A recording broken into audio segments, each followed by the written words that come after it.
Buenos días, Dios les bendiga a todos nuevamente en este domingo, día del Señor, día especial para comenzarlo muy temprano, hablando acerca de Él, de lo que Él pretende de nosotros y por qué no también decir de lo que nosotros pretendemos de Él. Y hoy es un domingo muy especial, claro que sí. Es especial porque esta programación en vivo desde la ciudad de La Plata, capital de la provincia de Buenos Aires, la haces vos, con tu pregunta, con tu preocupación, con tu pedido de oración. Me encantaría que usted pueda hacer su planteo, su preocupación, su pregunta, pueda sacar todo tipo de dudas, ya que la duda genera pecado, porque la duda es pecado, es falta de fe, falta de creer, de confianza. Entonces, ¿qué le parece si comenzamos con alguna pregunta en particular? Aquí estamos al pie del cañón para compartir una programación en la que yo no hablo, hablan ustedes. Plantean la pregunta, plantean la preocupación y vemos a la luz de la palabra del Señor cuál es la respuesta. Yo no tengo respuesta para nadie, obviamente, porque la mente del hombre es limitada, pero la palabra de Dios es ilimitada, fue escrita e inspirada por el Espíritu Santo de Dios, y ella nos lleva, dice la Biblia, a toda verdad, hasta las verdades que a nosotros no nos gustan escuchar, pero nos hacen bien porque nos llevan a una verdadera victoria, una verdadera bendición. Así que aquí estamos a la espera. Me encantaría que tempranito ya hagan su pregunta, pero no tengan preocupación, no se entristezcan por la pregunta que van a hacer. No puede no ser en primera persona la pregunta que hacen, pero sí es una pregunta con respecto a alguien en particular o en alguna situación que ha estado atravesando, que no lo ha encontrado, esa salida que ha estado buscando. Siempre la luz está a través de la palabra. Por eso Jesús dijo, yo soy el camino, yo soy la verdad. Pero bueno, dejémoslo, Dios te bendiga para hacer esas preguntas, ya que hoy domingo, el día del Señor, la programación la haces vos. Y como decimos cada mañana, estamos en la ciudad de La Plata, capital de la provincia de Buenos Aires, Argentina, para el mundo, compartiendo con los hermanos del ministerio Volviendo a Casa de Bransen, Citibel, Villa Lisa, Ensenada, Aeropuerto, Doncelar, tantos hermanos que hace tiempo largo que ya no vemos, pero prontito tenemos esa fe, esa esperanza contra esperanza de que pronto los vamos a ver y vamos a compartir una gran bendición. Vamos a compartir un momento glorioso. Va a quedar atrás lo que pasó para comenzar a proyectarnos hacia lo que está delante. ¿Qué les parece si comenzamos haciendo una breve oración mientras usted prepara su preocupación, mientras usted prepara su pregunta? Señor, te damos muchísimas gracias por permitirnos en esta gloriosa mañana compartir tu palabra, esa palabra que no vuelve vacía, esa palabra que da su fruto a su tiempo, esa palabra que da el fruto al 100, al 30 por 1. Señor, yo te alabo, porque sé que tú tienes hoy la respuesta a muchas de las preguntas que los hermanos tienen en su corazón, porque tú eres un afluente de sabiduría, tú eres Yahvé, tú eres Elohim, tú eres Jehová Rafa, tú eres Jehová Jireh, tú eres Jehová nuestro sanador, tú eres nuestro proveedor, nuestro amigo fiel. En este domingo, día del Señor, te queremos alabar y glorificar, dándote toda la honra, el honor y la alabanza por los siglos de los siglos. Amén.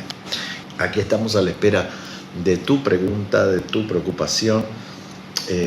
No es cotidiano esto, sino que por lo general siempre son monólogos, ¿no? Y uno a veces se cansa de los monólogos, aunque Dios habla a través de su palabra, pero hay tantas veces que uno quisiera preguntar tantas cosas, quisiera sacarse esa espina del corazón, pero lo bueno es saber que si vas a hacer una pregunta, la respuesta no va a ser una respuesta de sentido común mía, sino va a ser una respuesta a la luz de la palabra del Señor. Así que aquí estamos a la espera de tu pregunta, de tu preocupación. Hace que valga este tiempo, hace que valga que el pastor se afeitó, se sacó la barba, se sacó el bigote para poder estar en este día del Señor lo más prolijamente posible. A ver, ¿quién está por ahí?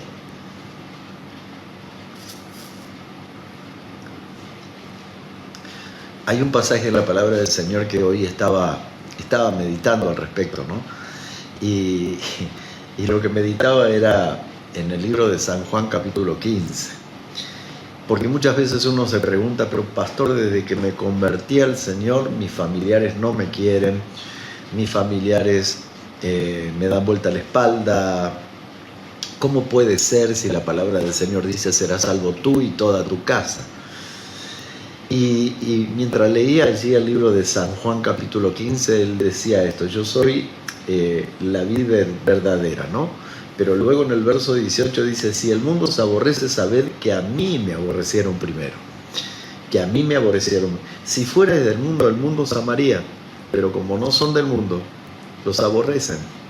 Ahí eso está en San Juan capítulo 15, verso 18. Ahora, ¿por qué me aborrece el mundo? Hay una realidad que tenemos que confrontar muchas veces. Hemos escuchado tantos mensajes que nosotros no nos podemos mezclar con los inconversos. Pero la Biblia dice: Él vino a salvar lo que se había perdido. Y el Señor, cuando comisionó a sus discípulos, le dijo: vayan por todo el mundo y prediquen el Evangelio a toda criatura.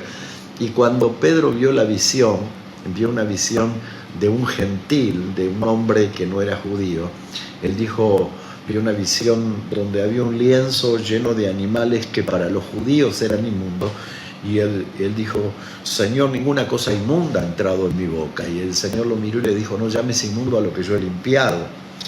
Cuando vemos la parábola también del padre que convidó a las bodas de su hijo a los acaudalados de su pueblo, al pueblo de Israel, ¿no?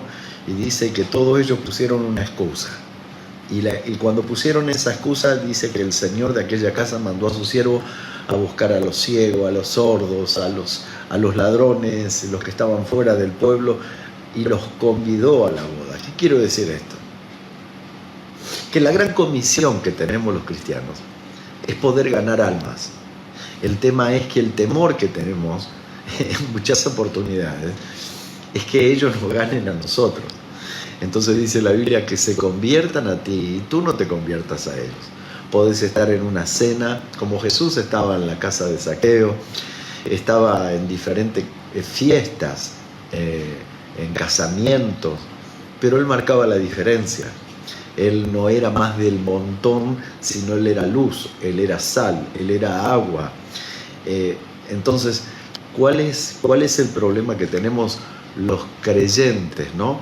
Es que nos transformamos en demasiado santos y en demasiado legalistas, o nos vamos al otro extremo, como algunos decían: yo tengo que predicar el Evangelio, y se metían a nightclub a predicar el Evangelio. Yo no puedo meter la cabeza dentro de la serpiente porque seguramente la serpiente me va a comer.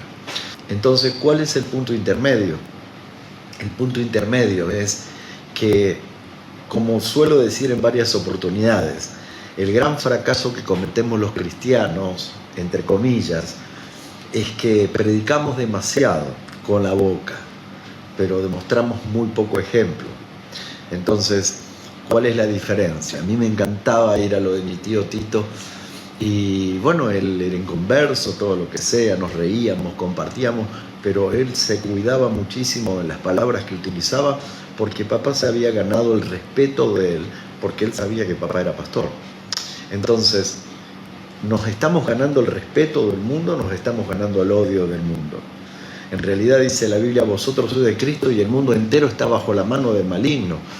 Eso lo sabemos, pero dice la Biblia que nosotros somos luz, que disipamos las tinieblas. ¿Qué quiere decir eso? Que cuando el Espíritu Santo mora en nuestra vida y surgen palabras de nuestra boca hacia los que no conocen a Dios, el Señor libera el espíritu de la mente que está cauterizada, y ellos pueden entender y comprender la palabra del Señor. Pero cuando nuestro testimonio habla mucho más que nuestras palabras y es negativo, no es agradable, es un testimonio de una persona castradora, una persona que lo único que hace es mostrarle a los demás sus errores, su falla, y se olvida de dónde el Señor lo sacó. Eso lo hablamos constantemente con la pastora, y cada vez que hacemos una consejería, el Señor no me hace olvidar de dónde me sacó. Entonces me produce amor hacia esa persona, paciencia hacia esa persona, comprensión hacia esa persona. Pero nos hemos transformado en legalistas y lo que hacemos es constantemente decirle: vos te vas a ir al infierno o te va a pasar tal o cual cosa, y lo que menos le proyectamos a las personas es el amor de Dios. Entonces el pueblo de Israel se dividía entre la nación y entre los que proferían la doctrina que venía de Abraham, Isaac y Jacob, y la escribió Moisés. Entonces la ley de Moisés decía tal o cual cosa, la ley de Moisés decía tal otra. Pero ellos en la ley decía: amarás a tu Dios con todo tu corazón, con toda tu alma y con toda tu mente. Pero ellos habían agregado en el libro de Levítico: y a tu prójimo como a ti mismo. Y era lo que menos amaban al prójimo. Entonces, ¿qué es lo que es estar atado a una religión o a un cambio de vida? ¿Qué es el Evangelio? Es buenas nuevas de salvación para todo aquel que cree. ¿Qué es el Evangelio? Es una comprensión clara de que lo que Dios quiere para nosotros no es una religión, es un cambio de vida. Y para tener ese cambio de vida original, y el diseño original es cuando allí el Señor en el huerto del Edén dice que Dios formó al hombre, creó todas las cosas para el sustento del hombre, y el hombre vio a su mujer y dijo: esto es carne de mis carnes y hueso de mis huesos, por lo cual será llamada varona. Varón no es un género, varón puede ser hombre o mujer, y eso quiere decir que no hay ni mayor ni menor. Yo hoy veo tantas cosas en las redes sociales que digo: Señor, cuán equivocados estamos los creyentes, ¿no? Cuando de repente comenzamos a ver siervos del Señor predicando y otros contrarrestando, y de repente pastoras, y otros dicen: ¿dónde están las pastoras en la Biblia? Que esto, que el otro, y vemos que junto a esas redes sociales también hay inconversos que están viendo, y ellos dicen: qué mal que se llevan entre ellos, más vale me quedo como estoy, me junto con mi amigo, tomo vino, hago las cosas, bailo, la paso bomba. Pero estos son terribles. Entonces, qué bueno es que cuando alguien pase por la puerta de nuestra casa diga: ese es un cristiano verdadero. Es un cristiano que lo que habla lo vive, y lo que vive lo contagia a los demás. Entonces, una persona que no tiene raíz de amargura es una persona que ha cerrado puertas y etapas en su vida. Hay muchas personas que no logran llegar a la plenitud del Evangelio porque su vida está llena de puertas abiertas. Una de las cosas que yo dije cuando volví al camino del Señor, y lo dije en la radio para que quede claro, lo dije en la radio al 6º mes de haber vuelto, luego de 14 años de estar apartado del camino del Señor, dije: señores, hoy voy a abrir mis placares y van a caer todos mis muertos. Yo hice esto, fracasé en aquello, pero yo soy la oveja perdida, yo soy la perla de gran precio.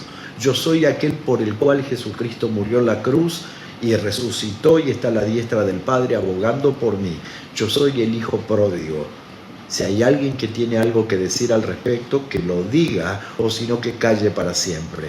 Pero yo volví para predicar el Evangelio de Jesucristo, y no ese Evangelio lleno de castraciones, lleno de legalismos, de personas que son sepulcros blanqueados que no pueden sostener lo que predican.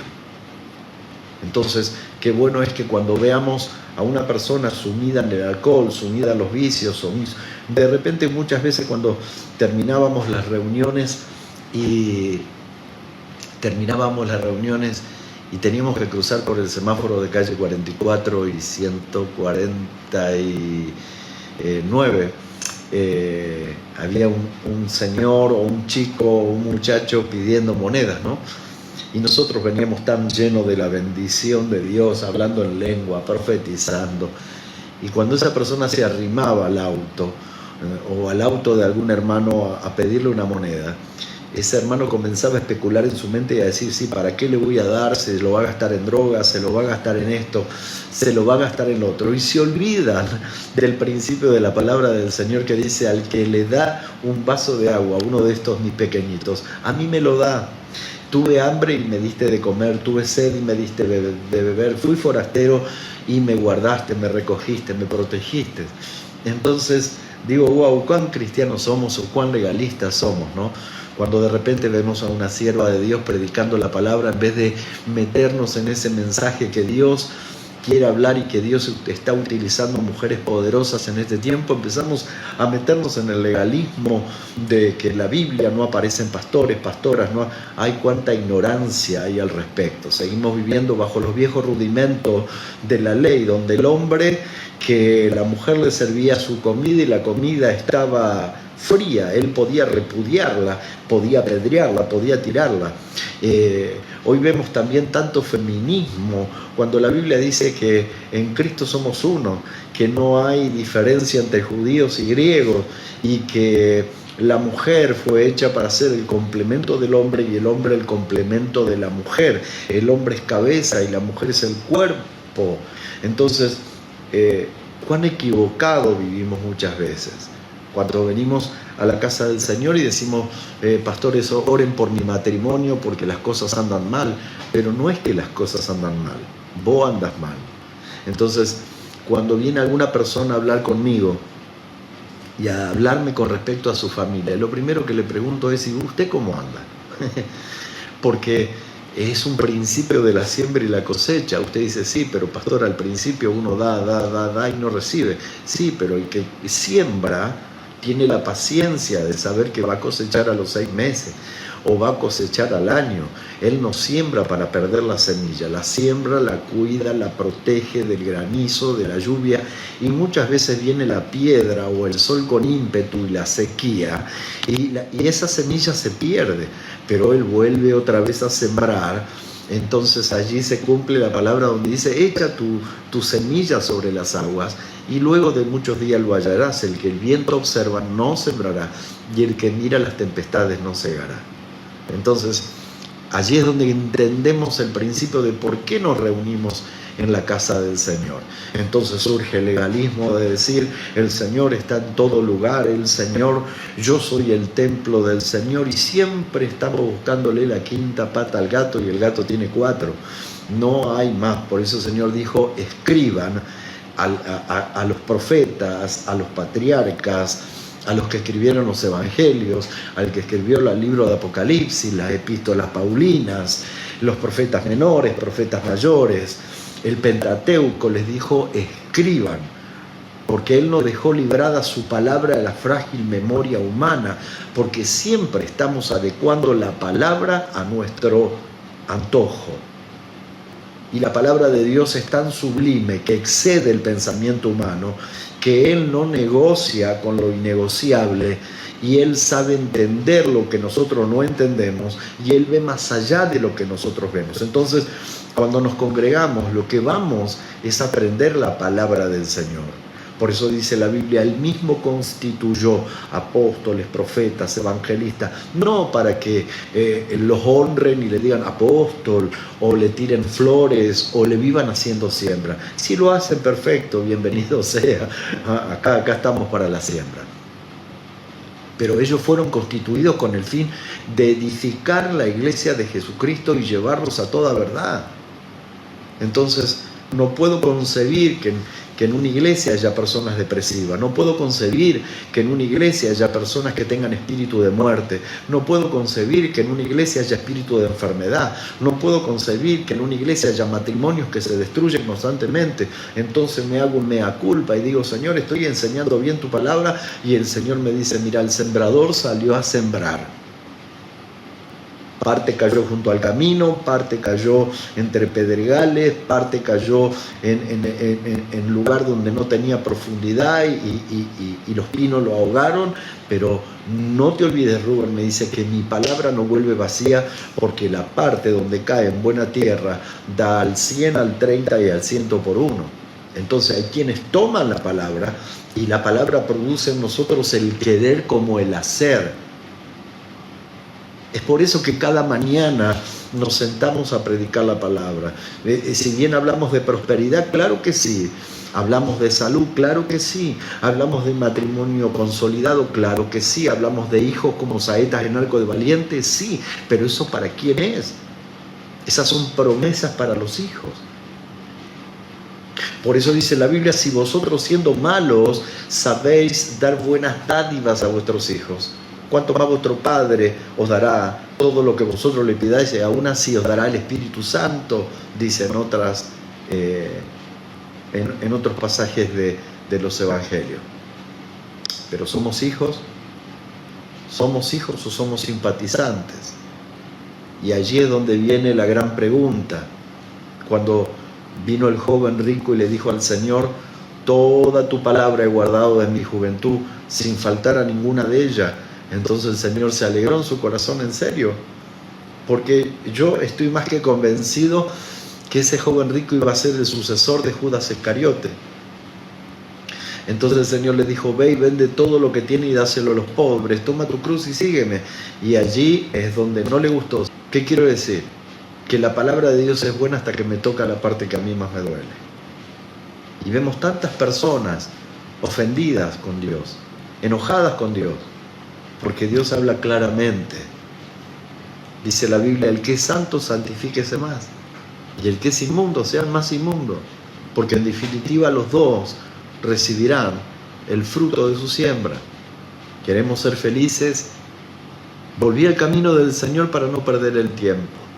La gente que me pide consejería sabe que soy una persona directa. ¿Por qué? Porque cometí muchos errores. Y me hubiera gustado que alguien me hubiera confrontado y me hubiera dicho la verdad. Y hoy no hay tiempo que perder. Cristo viene pronto, señores. Las iglesias están cerradas, los templos están cerrados, las congregaciones se están enfriando. Estamos entrando en un tiempo de apostasía. Estamos entrando en el tiempo de Apocalipsis capítulo 1 al capítulo 3, 22. Y pronto se cumplirá el capítulo 4, cuando el cielo se abra y vea al Señor sentado en su trono y los 24 ancianos allí echando sus coronas a sus pies. No hay tiempo que perder, no hay tiempo que perder. Una de las primeras señales de este siglo, es cuando el pueblo musulmán árabe haga alianza con el pueblo de Israel, y acaban de hacerlo. Se comenzará a construir el templo tan anhelado, con todos los materiales ya están preparados, para que un día el anticristo se siente en ese templo. Y seguimos dando vuelta que la mujer no tiene que predicar en la iglesia, la mujer calla en la congregación. Mirá, si nos fuéramos al extremo. Por eso a veces digo que la letra mata, pero el espíritu vivifica. ¿Qué quiere decir eso? Que muchas personas tienen mucha letra, pero cero espíritu. Cero espíritu. Es vergonzoso ver cómo actúan.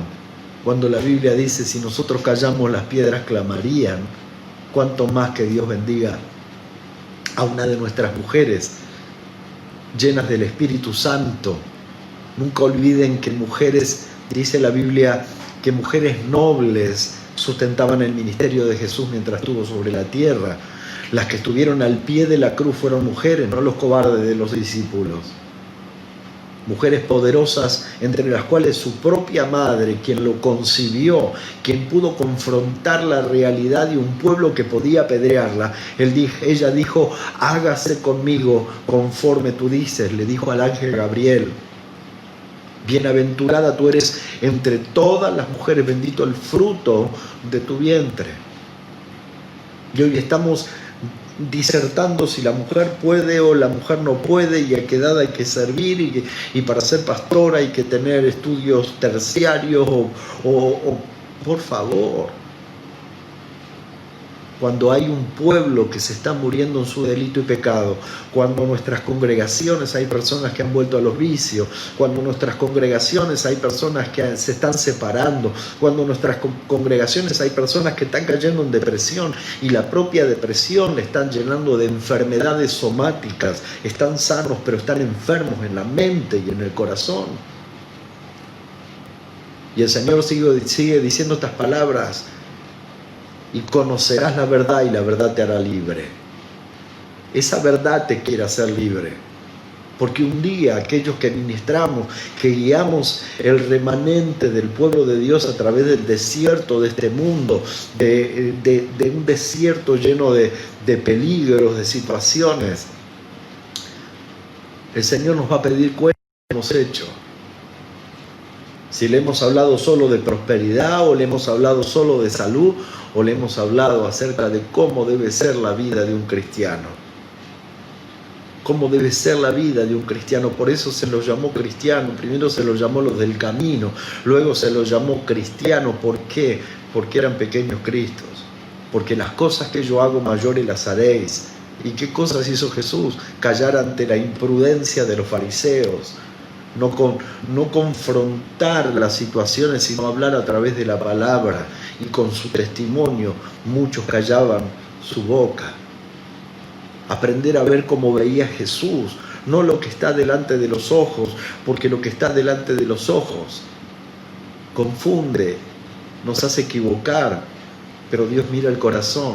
¿Cuántas personas con corazón noble hoy están en el mundo? ¿Cuántas personas con corazón noble hoy están en su delito y pecado, esperando que alguien les predique la palabra de Dios, mientras perdemos el tiempo preguntando si la mujer puede predicar en la iglesia, si el hombre puede hacer tal cosa, si el divorciado puede hacer tal otra? Una persona divorciada no puede ser pastor. ¿Dónde está en la Biblia eso, señores?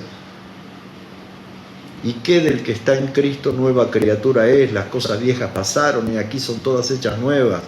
¿Y qué de aquel samaritano que descendía de Jerusalén a Jericó y vio a ese hombre lastimado, herido, lo curó, lo vendó, lo protegió? Estamos llenando nuestras congregaciones de legalismo o de liberalismo. Hacer la vista gorda, entonces en los noviazgos hay intimidad y entramos al matrimonio bajo maldición, pero bueno, estamos en otro tiempo. Nos vamos de un extremo al otro, cuando Jesús dijo: yo soy el camino. Muchos son los caminos que conducen a la perdición, pero hay un solo camino que conduce a la vida eterna. Y Jesús dijo: yo soy el camino. Y Él nos dejó esto. Todo lo demás son palabras de hombre. Él nos dejó esto para que vivamos conforme a esta palabra, para que seamos probados conforme a esta palabra. Por eso Él dice: todo pámpano que en mí no lleva fruto, lo arrancaré, y todo el que lleva fruto lo voy a limpiar para que lleve mucho más fruto. Pero no hay tiempo que perder. Cristo está viniendo. Hace 2021 años casi que viene diciendo que Él viene. Y estamos a la puerta de su venida. No crean que yo dije lo de las mujeres que predican por mi esposa. Ella somos un pastor. Somos un pastor. Yo como pastor, tercera generación de pastor, la reconozco como pastor. Fue levantada como pastor. Dios la levantó como pastor. No discuto ese tema. Discuto de los que tienen tiempo para dejar de predicar el Evangelio y ponerse a predicar cosas que no tienen que predicar. Y no estoy hablando de aquí en la Argentina, lo he escuchado de tantos lugares. Antolina Benítez, mi pregunta es: ¿por qué hay tanta competitividad entre los cristianos? Mira, cristianos no son. Yo no compito con nadie. A mí me dicen todos los días: ¿cómo vas a hacer un programa a las 8 de la mañana? No te mira nadie. Le digo: si al menos hubiera uno que escucha la palabra que tengo para darle, mi función está cumplida. Hay competitividad porque hay orgullo, porque hay soberbia, porque queremos destacarnos nosotros y dejar que la cruz se opaque, la cruz desaparezca. Pero poder decir: con Cristo estoy justamente crucificado y ya no vivo yo, sino que Cristo vive en mí. Nos estamos yendo, nadie hizo preguntas. Entonces tuve que improvisar cositas que pueden ser de bendición para nuestra vida. Una, no perdamos el tiempo. Segundo, no nos vayamos a los extremos, o demasiado legalista o demasiado liberal. Somos hijos de Dios. Jesús tocó al leproso, pero no se transformó en leproso. pero al tocarlo él le demostró que marcaba la diferencia entre todo el resto, que querían apedrearlo, que lo señalaban como leproso. Jesús dijo: sí quiero ser limpio. Una mujer que padecía flujo de sangre, que era inmunda para muchos, tocó el borde del manto del Señor y el Señor no la apedreó. Pastor, ¿cómo hablar con Dios? Mira, los mismos discípulos, pastor, ¿cómo hablar con Dios como nuestro papá si no tuvimos un padre natural en lo cual contar? Y bueno, tenés un padre espiritual. Siempre tenemos diferentes padres. Por eso Pablo decía de Timoteo: mi hijo concebido en mis prisiones, ¿no? Y cuando habla Pablo de Timoteo, habla de su abuela Loida y de su madre Eunice. Nunca habla del padre, seguramente el padre había fallecido, pero Timoteo había tomado a Pablo como padre espiritual, pero tenemos el Padre Celestial. Por eso dice la Biblia: ahora vienen los fariseos, dice, no hay que llamarle padre a ningún hombre en la tierra. Claro que no, pero escuchá, no hay que llamarle Padre nuestro que estás en los cielos. Si no, la Biblia no diría honra a tu padre y honra a tu madre, sino Pablo no diría mis hijos concebidos en mis prisiones. Estamos hablando de paternidad espiritual, pero hay un solo Padre nuestro que está en los cielos y que su nombre es santificado y que su reino está por venir con nosotros. Es tan hermosa la Biblia, es tan hermosa, en serio, es tan satisfactoria hablar de ella, porque no te deja dudas a nada, porque cuando la lees con el Espíritu,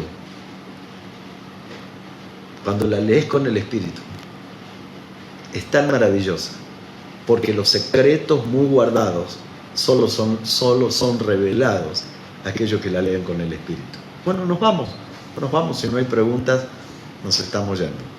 A mí me quedaría todo el día y hay tanta palabra para hablar. Para eso nací, para eso nacimos con mi esposa. Y nos complementamos, porque cuando hay que llorar, yo lloro por dentro y ella llora por fuera. Cuando yo me caigo, ella me levanta. Cuando ella se cae, yo la levanto. Y juntos tenemos una sola visión: cumplir nuestro ministerio, cumplir el ministerio que Dios nos ha prestado. Porque un día el Señor nos va a pedir cuenta y nos va a decir: te di 2 talentos, te di 3 talentos, ¿los multiplicaste o lo escondiste? Hoy hay tantos talentosos que lo único que hacen es criticar, y hay tan pocos talentosos como nosotros que no nos alcanzan las manos para trabajar. En esta pandemia gloriosa, porque hemos aprendido tanto. Yo he aprendido a ser sensible, he aprendido a llorar, he aprendido a extrañar. En esta pandemia hemos crecido tanto, pero nos falta tanto más por crecer. Por eso aprovechemos este momento para aprender la palabra y para usar las redes, para bendecir. Y lo que yo pienso, lo que yo creo, es problema tuyo. Solamente transmitir la palabra del Señor. Atalaya Maure, cómo nos enseña Dios a lidiar con el desapego de los seres queridos. ¿Viste? La distancia hace que las cosas se olviden, o la distancia hace que el amor crezca en sobremanera. Porque uno aprende a valorar. Y nosotros extrañamos tanto a la iglesia. Sé que estás ahí, pero queremos abrazarte, queremos hacer lo que hacíamos antes. Cristo viene pronto, señores. Espero que este domingo, a pesar de que no te congregues, no te olvides que es el día del Señor. Y en el día del Señor me alegraré y me gozaré en el Dios de mi salvación. ¿Por qué? Porque Él hace mis pies como de ciervas y en mis alturas me hace andar. Un abrazo, Dios los bendiga. Me voy, pero siempre llevándolos en mi corazón, en nuestro corazón. Dios los bendiga. Siervas del Señor, sigan sirviendo. porque el corazón de la mujer al servicio de Dios es invencible. Sigan haciéndolo. Un abrazo. Dios los bendiga. Los bendigo en el nombre de Jesús y conforme a la autoridad que me dio como su ministro, los declaro en bendición. Este va a ser un día de reflexión, un día de avivamiento, un día de comer rico, un día de estar con nuestros hijos, un día para ser felices. Chao, nos vemos. Nos vemos el martes, si Dios así lo permite, si no ha venido o si no me vino a buscar a mí. Porque nuestra vida pertenece al Señor.